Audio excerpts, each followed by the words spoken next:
Hello student, আজকে তোমাদের philosophy third সেমিস্টারের প্রথম অধ্যায়ের দ্রব্য সাবস্টেন্সের নিয়ে আলোচনা করব।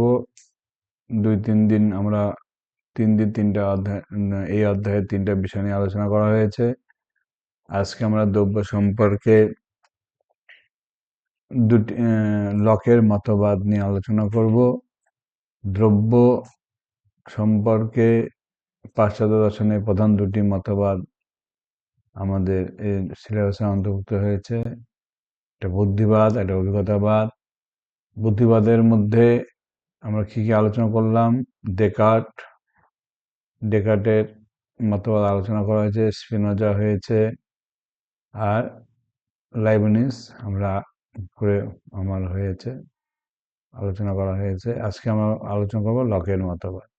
দ্রব্য সম্পর্কে লকের মতে যখনই আমরা কোনো বিষয়কে প্রত্যক্ষ করি, তখনই আমরা সেই বিষয়ের মধ্যে অবস্থিত কতগুলি গুণ বা কর্মকে প্রত্যক্ষ করি। গুণগুলি আশ্রয়হীন ভাবে শূন্য ভাসতে পারে না। গুণগুলি অবশ্যই কোনো আধার বা আশ্রয় থাকবে। যেখানে বা যার মধ্যে গুণগুলি আশ্রয় নিয়ে থাকে, সেই আধারকে বা আশ্রয়কে লক দ্রব্য বলে অভিহিত করেছেন। তো কি বুঝলাম বিষয়টা? লক কাকে দ্রব্য বলেছেন? গুণের আশ্রয় হিসেবে আলোচনা করেছেন।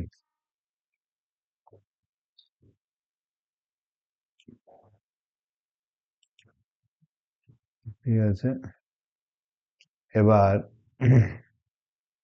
কালি কই?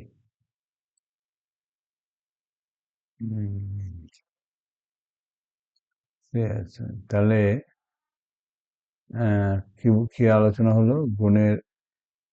গুণগুলি হচ্ছে যেখানে গুণের আশ্রয় হিসাবে এই গুণগুলির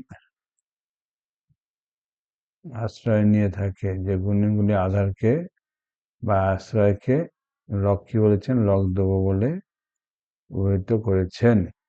গুণগুলিকে ব্যাখ্যা করতে গিয়ে গুণের কোনো আশ্রয়কে আমাদের শেয়ার করতে হবে। এক্ষেত্রে গুণের আশ্রয়ের কথা আমরা অনুমান করি। অনুমিত গুণের আশ্রয়কে বলা হয় দ্রব্য।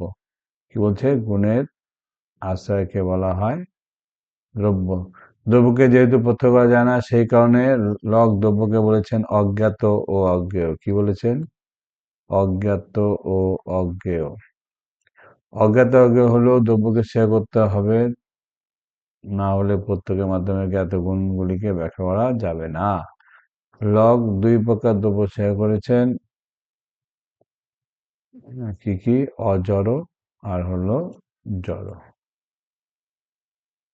আমাদের চিন্তা, অনুভূতি, ইচ্ছা ইত্যাদি মানসিক ক্রিয়াসমূহ, আনন্দ, বেদনা, সুখ, দুঃখ ইত্যাদি মানসিক সমূহ কোনো না কোনো আধারকে অবলম্বন করে থাকে। এগুলি কখনো শূন্যে ভাসমান অবস্থা থাকে না। এই মানসিক ক্রিয়া বা অবস্থার আধারকে লক কি বলেছেন?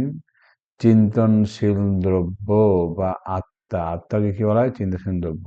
লকের মতে আত্মা প্রত্যক্ষযোগ্য না হলেও তার অস্তিত্বকে মানতে হবে। রূপ, রস, গন্ধ, স্পর্শ ইত্যাদি গুণগুলি জড়দ্রব্য। গুণ আধারকে জড়দ্রব্য। রূপ, রস, গন্ধ এগুলো কি? এগুলো জড়দ্রব্যের গুণ। সুখ, দুঃখ ইত্যাদি এগুলো হলো আত্মা নামক অজড়দ্রব্যের গুণ। ঠিক আছে, এই আত্মা আবার জীবাত্মা বা অর্থাৎ ঈশ্বর 2 রকম। একটা হলো জীবাত্মা আর একটা হলো পরমাত্মা মানে ঈশ্বর। জীবাত্মা বা ও সসীম আত্মাগুলি অসীমতা, পূর্ণতা, সর্বগতা স্তরে উন্নীত হলে পরমাত্মা বা ঈশ্বর নামে অভিহিত হয়। সর্বজ্ঞতা, সর্বশক্তিমানতা ইত্যাদি গুণের আধার হিসেবে লক ঈশ্বর নামক দ্রব্য স্বীকার করেছেন। ফলে লক 3 প্রকার দ্রব্য স্বীকার করেছেন। তার লকের মধ্যে দ্রব্য কয়টা হলো? লক 3 প্রকার দ্রব্য স্বীকার করেছেন। লক 3 প্রকার দ্রব্য কি? জড়, আত্মা আর হলো ঈশ্বর। তাহলে ডেকার্টও 3টি দ্রব্যের কথা বলছিলেন, লকও 3টি দ্রব্যের কথা বলেছেন। কিন্তু কি বলেছেন? যে সকল গুণের আধার হিসেবে লগ দ্রব্যবস্তু স্বীকার করেছেন সেই গুণকে লগ দুই ভাগে ভাগ করেছে। গুণকে লগ মতে গুণ কয় প্রকার? দুই প্রকার। একটা হলো মুখ্য গুণ, এটা হলো গৌণ গুণ। মুখ্য গুণগুলি দ্রব্যে বাস্তবে কি বর্তমান থাকে? বিস্তৃতি, আকার, আয়তন। কি মুখ্য গুণ কি? বিস্তৃতি, আকার, আয়তন, এটা হলো কি গুণ? দ্রব্যের মুখ্য গুণ। এগুলি অপরিবর্তনীয়। এই গুণগুলি দ্রব্যের মধ্যে বাস্তবিক পক্ষে থাকে না। এই যে গন্ধ, রূপ, রস ইত্যাদি হলো গৌণ গুণ। হ্যাঁ, এগুলি ব্যক্তিভেদে কি হয়? পৃথক হয়। মুখ্য গুণগুলি কিন্তু পৃথক হয় না। গৌণগুণ পৃথক হয় না। গৌণ গুণগুলিকে লগ ইন্দ্রিয় বলেছেন, কিন্তু মুখ্য গুণগুলি ইন্দ্রিয় নয়, এগুলি বস্তুগত। মুখ্য গুণগুলি কি? মুখ্য গুণগুলি হলো বস্তুগত। তা আজকে এটুকু আলোচনা করলাম। সামনে আমরা বাকলের দ্রব্য নিয়ে আলোচনা করব।